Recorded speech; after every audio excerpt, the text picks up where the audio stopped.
Olá, meus amigos, minhas amigas, que bom poder estar com vocês mais uma vez hoje.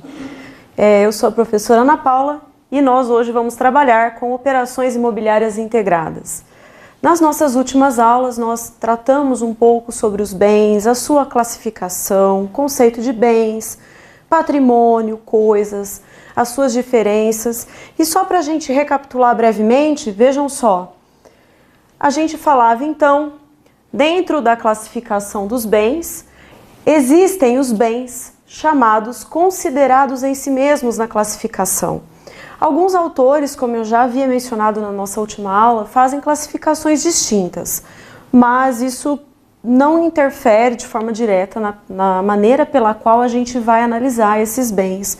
Então não se preocupem se a doutrina com a qual vocês estejam trabalhando, ela não seja igualzinha àquilo que a gente está colocando aqui.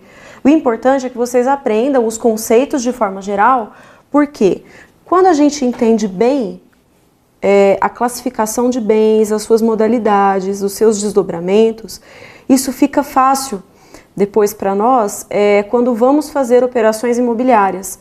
Para dizermos, por exemplo, se num contrato de locação, o que deve ser indenizado, o que não deve ser indenizado, né? Então, são essas questões que auxiliam a gente quando entendemos bem o conceito e a classificação de bens. Então, não se atenham tanto aos nomes, não se atenham tanto à nomenclatura e procurem comigo, né, aí sim entender alguns conceitos. E na aula passada, nós deixamos esse slide como algum dos últimos slides para vocês, e eu disse para vocês não se preocuparem tanto, porque a gente ainda ia retomar e falar um pouquinho mais sobre cada um desses tipos de bens imóveis, móveis e as suas classificações respectivas. Então acompanhem comigo aqui. Bens imóveis, de forma bastante genérica, são aqueles, né, que não podem ser transportados,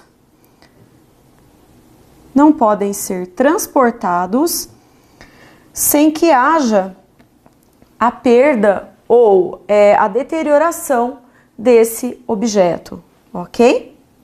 Agora, quando a gente fala da classificação dos chamados bens imóveis, nós temos os chamados bens imóveis por natureza, por acessão física, intelectual e determinação legal, que daqui a pouco a gente vai falar um pouquinho mais. Os bens móveis, de forma também bastante genérica, são aqueles que não passam, né, pela deterioração na sua forma, na sua substância, quando são deslocados, quando são transportados, né, de um lugar para outro. Inclusive, eles mesmos podem fazer isso, como é o caso, né, por exemplo, dos chamados semoventes, que são bens móveis por natureza. Os semoventes são o boi, o cavalo, o cachorro, os animais de forma geral, ok? Ainda falamos rapidamente sobre os chamados bens fungíveis e infungíveis. Os bens fungíveis são aqueles que são substituíveis facilmente pelo seu gênero, pela sua quantidade, né, pela sua espécie. Eles são facilmente permutáveis. Nós podemos trocá-los de forma bastante fácil. Então, se você tem uma nota de R$10 e troca por 2 de 5, você está falando de um bem plenamente fungível. Se você está falando de uma saca de café, que pode ser, né, trocada facilmente também por um outro tipo de café, bem fungível. Agora, se você está falando de uma obra de arte, de uma camisa de futebol autografada pelo seu jogador preferido, aí a gente já está falando de uma coisa que não é facilmente encontrada no mercado. Então, nesse sentido, temos aqui um bem infungível, ou seja, difícil de você substituí-lo, ok? De você permutá-lo. Os bens consumíveis e inconsumíveis são aqueles que podem acarretar a sua destruição completa diante do seu uso ou parcial ou um pouco mais paulatina, um pouco mais demorada. Então, os bens consumíveis, eles são muito associados à ideia dos alimentos. Quando você ingere um alimento, ele automaticamente se consome, então não há como você reutilizá-lo. Já os bens inconsumíveis, eles têm a possibilidade de utilizações reiteradas e isso não altera a sua substância, não o deteriora de imediato, isso acontece a longo prazo, ok? como uma casa, né, dentro da perspectiva dos bens imóveis. Falamos também rapidamente dos bens divisíveis e indivisíveis, que são aqueles que podem ser fracionados sem perderem a sua essência ou não, sem perderem a sua natureza, a sua funcionalidade, o seu valor. Muitas vezes, pessoal, muita atenção a isso. Dependendo do local onde vocês forem atuar, realizando as suas operações imobiliárias, é importante que nós tenhamos uma dimensão de como funciona o negócio no local. Aqui no estado de São Paulo, de onde eu falo com vocês, as propriedades, mesmo pequenas, elas têm um grande valor. Agora, se você migra para outros estados, né, como os estados do Mato Grosso, né, como o estado de Goiás, as propriedades elas são mais valiosas conforme as suas dimensões maiores. Então, é importante que você verifique esse tipo de questão contextualizada, local, né? Porque é isso que vai ajudar você a verificar melhores negócios e melhores oportunidades. Aqui no estado de São Paulo, mesmo as pequenas propriedades, elas são extremamente lucrativas. Agora, nos outros estados, se você pega uma grande propriedade e se propõe a fazer, por exemplo, um loteamento para fazer pequenas fazendas, isso não vai funcionar, porque não é próprio dos negócios que acontecem naqueles determinados locais. Então, fiquem muito atentos a isso. Por vezes, então, a indivisibilidade, ela não vai acontecer necessariamente porque aquele bem perca a sua funcionalidade ou a sua natureza, mas muitas das vezes a sua indivisibilidade ela decorre da própria vontade das partes envolvidas.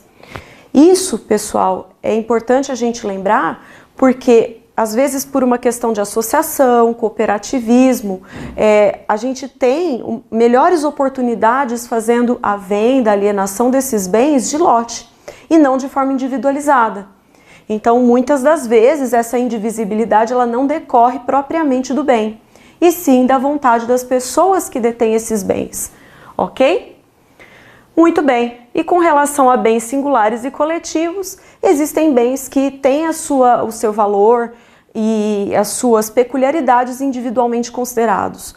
Agora, outros, eles valem muito mais pela forma como são dispostos, como são organizados. Vocês devem lembrar que eu falei isso na aula passada. Se você pega um monte de livros amontoados aqui perto de mim, eles não têm o mesmo valor do que se fossem todos catalogados, organizados dentro de uma biblioteca. Então, eles valem muito mais pela maneira como eles são reunidos, como eles são organizados. Dito isso, né, passamos a tratar um pouco dos chamados bens principais e bens acessórios, e acho que foi mais ou menos nesse ponto que nós paramos na nossa última aula.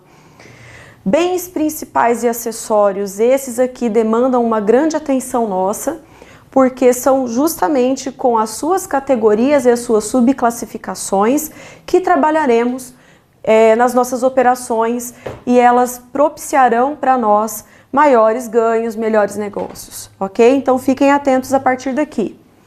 Os bens principais, meus caros amigos e amigas, eles são aqueles que possuem existência própria. Eles não dependem de ninguém para viver. Eles têm existência única. Nada interfere na sua existência. Se você pega o solo, ele tem existência própria. Ele vale como terreno e vale também por tudo aquilo que se lhe incorpora. Então, o solo é uma espécie de bem principal. Pelos bens acessórios, em contrapartida, nós temos que são aqueles que dependem do principal para existir. Eles perdem o seu sentido quando são separados do valor e da ideia do bem principal. Então, sem isso, eles não podem sobreviver, ok? Então, a árvore, por exemplo, ela, com relação ao solo, é um bem acessório. O solo tem existência própria, a árvore não, ele depende do solo para que tenha sentido. E alguns contratos nas operações imobiliárias são assim também. Quando a gente pensa num contrato do fiador, por exemplo, ele não tem existência própria. O fiador ele precisa ter um outro contrato para que ele tenha um sentido. Quer dizer, você vai ser fiador do quê? De quem? De qual contrato? Então, trazendo isso para um exemplo próximo das operações que vocês firmarão daqui para frente, o contrato do fiador, da figura do fiador, é um exemplo de um contrato acessório, enquanto que, por exemplo, o contrato de locação seria o contrato principal. Sem um contrato de locação, sem um contrato principal, não tem razão nenhuma de existir a nossa fiança, ok? Muito bem. Aqui, pessoal, vejam que nós temos uma regra muito importante. A sorte, né, via de regra, a sorte do bem acessório é a mesma sorte do bem principal. Por quê? O bem acessório fará o quê? Seguirá o destino do principal. E é isso que nós chamamos de princípio da gravitação jurídica. Um segue a sorte do outro, um depende do outro. Eles têm existência numa simbiose, numa interdependência. É isso que eu quis dizer aqui, ok? Mostrando um pouco isso, né, e trazendo um exemplo, tem aqui o artigo 1284, do Código Civil, vocês podem acompanhar por aí, que dispõe que os frutos caídos de árvore no terreno vizinho pertencem ao dono do solo onde caíram, se este for de propriedade particular. Então, o solo sendo principal, se ele é de sua propriedade e o fruto daquela árvore caiu na sua propriedade, ele passa a ser seu. Esse é uma decorrência desse chamado princípio da gravitação, ok? Muito bem. E ainda de acordo com esse princípio, meus amigos e minhas amigas, a natureza do acessório também é a mesma do principal. Se o solo é um bem imóvel, a árvore que lhe é acessória também é imóvel, ok? Ambos são imóveis, ambos passam a ter a mesma natureza. Outra coisa, o acessório acompanha o principal em seu destino. Quando você extingue uma obrigação principal, automaticamente a acessória também é extinta, porque, como eu disse, um tem a mesma sorte do outro. Eles precisam coexistir de forma conjunta, ok? Muito bem. O proprietário do principal também o é do acessório, como, por exemplo, acontece com o aluguel, né? Pois se está na posse do principal, ele também vai usufruir do acessório, enquanto a mesma perdurar. Espero que vocês estejam acompanhando e que não tenham dúvidas, mas se tiverem, ficarei muito feliz em poder dar um feedback para vocês, ok? E aqui uma ilustração bela, né, para ajudar a gente a lembrar das características, né, dos bens principais e dos acessórios. Então nós temos o solo como o bem principal e a árvore como um bem acessório. E a partir daqui, aí sim temos mais novidades, mas não podia deixar de recapitular esses pontos iniciais para que a gente tivesse aí a oportunidade de dar continuidade sem esquecer nenhum detalhe das nossas aulas anteriores. Passamos a falar agora sobre as categorias de bens acessórios. Eu falei para vocês que os bens acessórios eles são muito importantes para as operações, não falei? Muitas vezes os acessórios precisam ser indenizados nos contratos, nas operações imobiliárias, né? Quando a gente está falando, por exemplo, de um contrato de locação, se o seu inquilino, se o seu locador faz algum tipo, o seu locatário, perdão, se o seu locatário faz algum tipo de alteração no imóvel, algum tipo de obra, isso deve ser indenizado, não deve? Então é um pouco sobre isso que a gente passa a falar agora. Por isso, mais uma vez reitero, muita atenção com o que a gente vai falar a partir daqui. Então, dentro daquelas classificações possíveis dos bens acessórios, a gente pode falar que existem os chamados produtos e frutos. O que são os produtos, professora Ana Paula? São utilidades que se retiram da coisa e que não se reproduzem de forma rápida. Vejam só, eles até poderiam se recompor, mas pela sua própria essência, pela sua própria natureza, isso custa um tempo diante da natureza. Então, quando a gente pensa, por exemplo, né, numa fonte de petróleo, de carvão, né, nas mineradoras, o que vai acontecer aqui é que nós temos produtos que não se recompõem de forma rápida. Eles demandam um tempo para que isso aconteça. Então, aquilo que a gente está extraindo não vai se recompor de forma rápida, não vai se renovar de forma rápida. Essa é a característica principal dos produtos, ok? Então, aqui eu trouxe algumas fotos para ilustrar para vocês o que são esses produtos. Então, nós temos aqui uma fonte de petróleo, da mineração, do carvão mineral, né? Não tô me referindo ao carvão vegetal, pessoal, carvão mineral, cuidado, tá bom? Em seguida, nós temos os frutos, que se diferenciam dos produtos justamente porque essa colheita dos frutos, ela não diminui a coisa.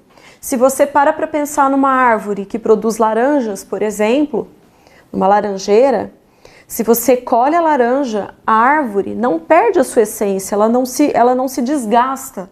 Ela continua apta a produzir mais laranjas para o futuro, né? Ela precisa de um tempo, mas um tempo muito menor do que quando estamos falando, né, de utilidades decorrentes dos produtos, né, nessa classificação.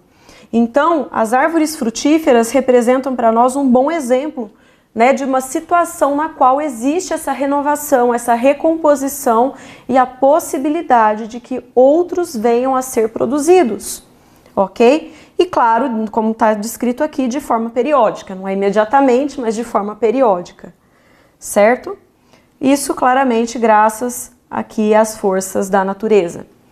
E ainda dentro dessa classificação, minhas caras e meus caros, nós temos os frutos que se subdividem, voltando, que se subdividem nos chamados pendentes, percebidos, estantes, percipiendos e consumidos,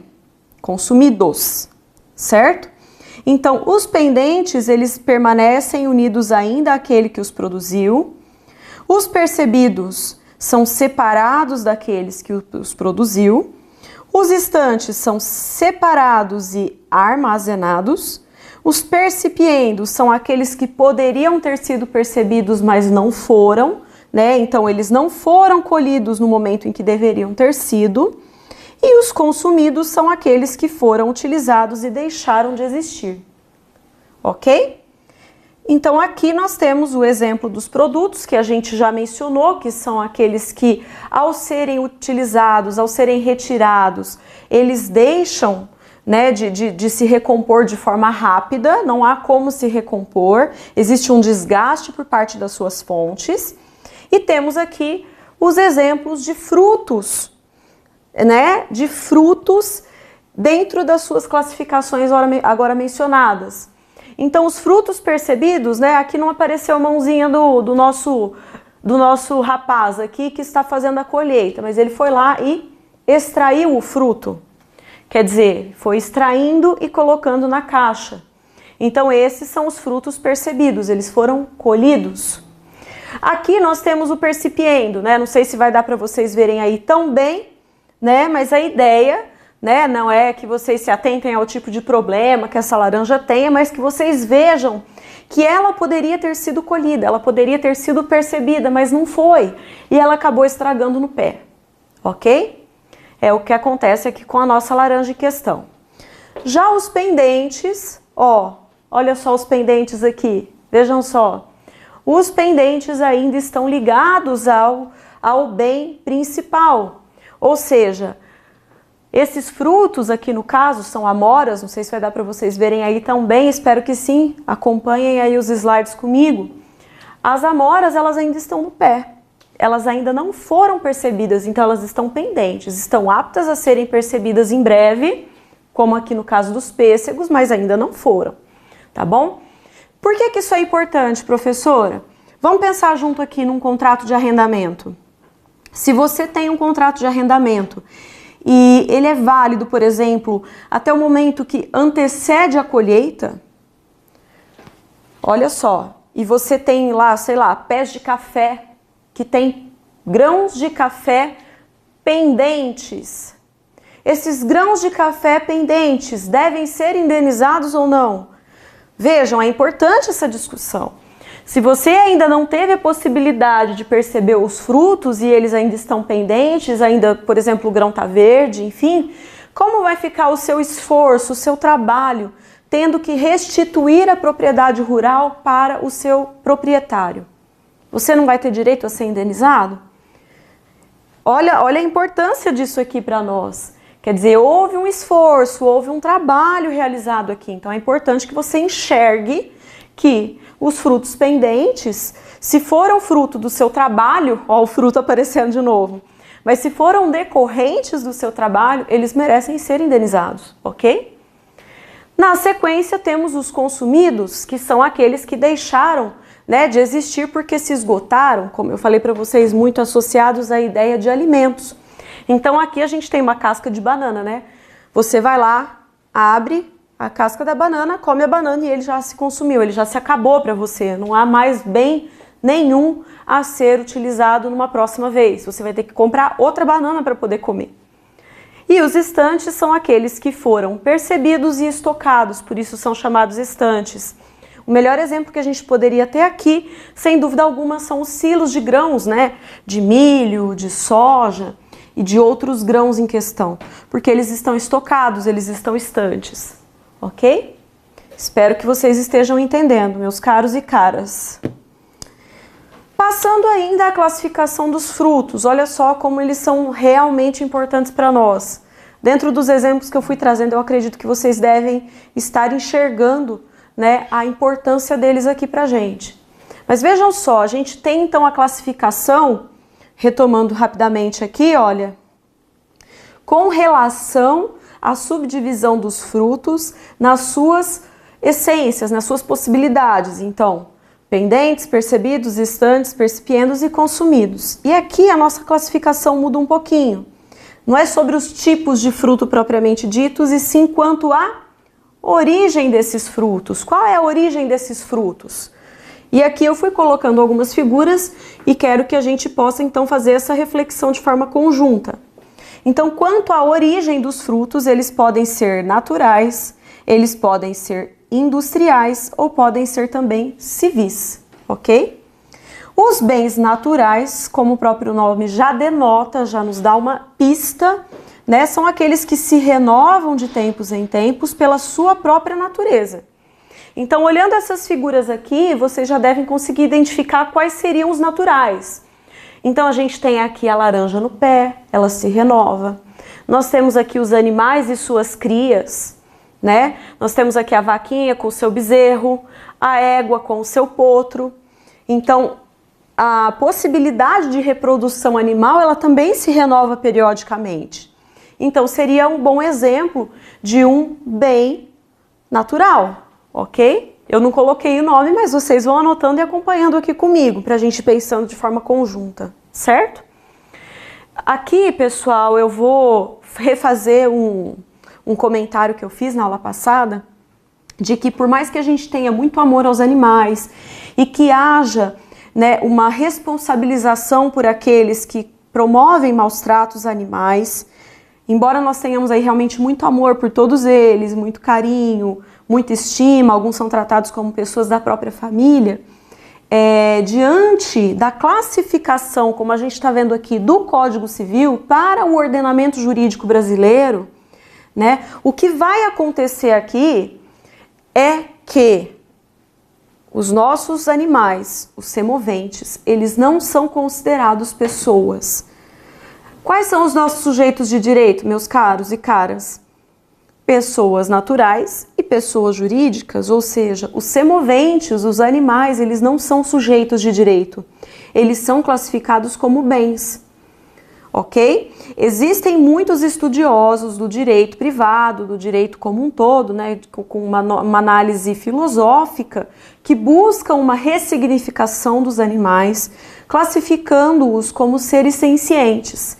Mas até que haja uma alteração legislativa nesse sentido, os animais, eles são ainda considerados bens, ok? Então, muito cuidado com isso aqui. Depois nós temos os chamados bens industriais.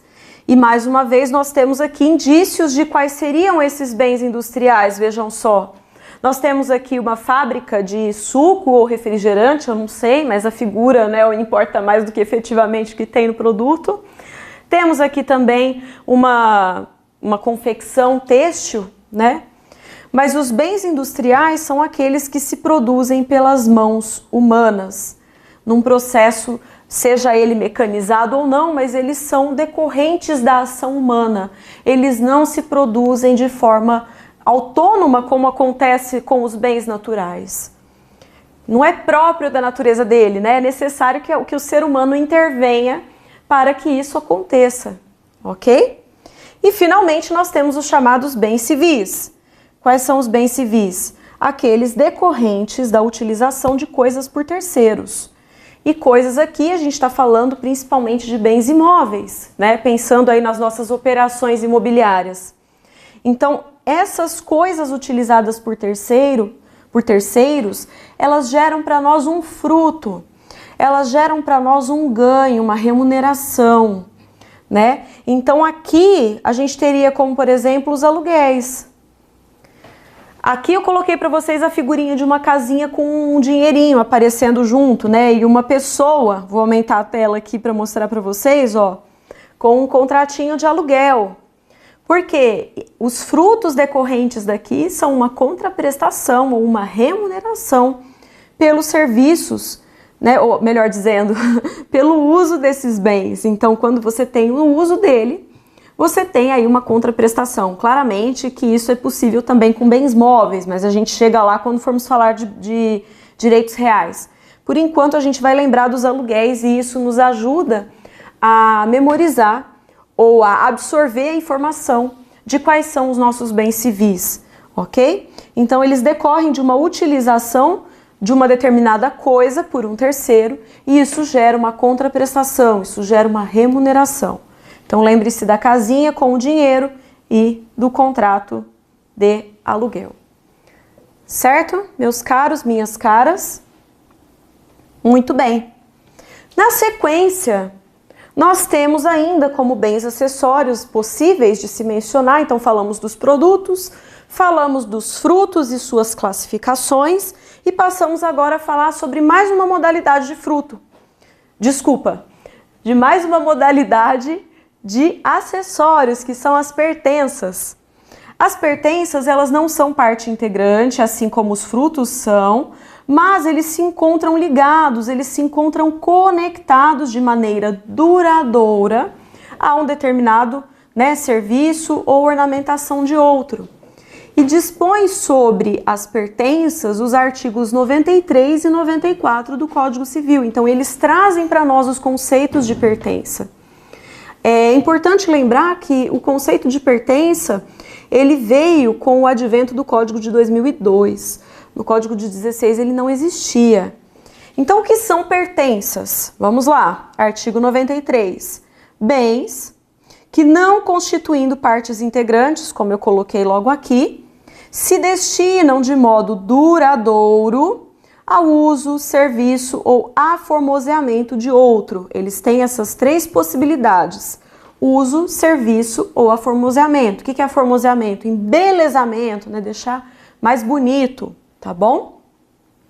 Artigo 94, que diz respeito aos negócios jurídicos, é o tópico da nossa próxima aula. Fiquem atentos aí aos negócios jurídicos.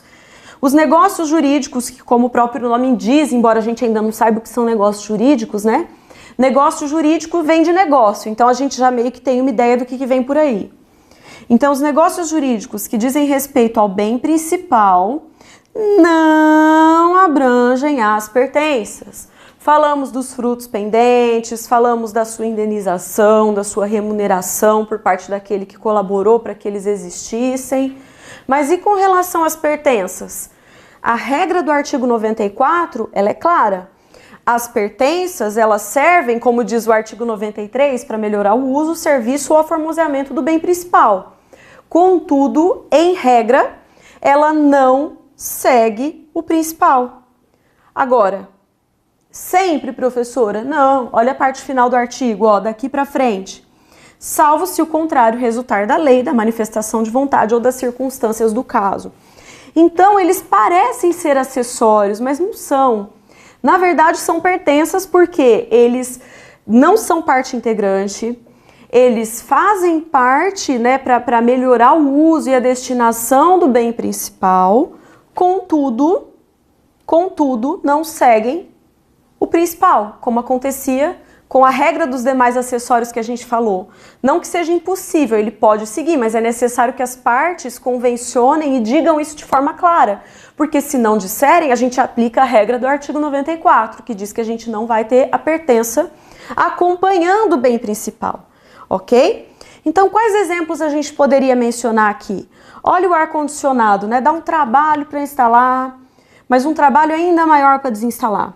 Se você está fazendo a locação de um imóvel, ou se você está fazendo, por exemplo, a compra de um imóvel e ele dispõe dos ar-condicionados, o que vai acontecer? Ele fica no imóvel, ele sai do imóvel. O que vocês acham? Aguardem, porque a gente retoma na nossa próxima aula respondendo essa pergunta. Até mais, pessoal!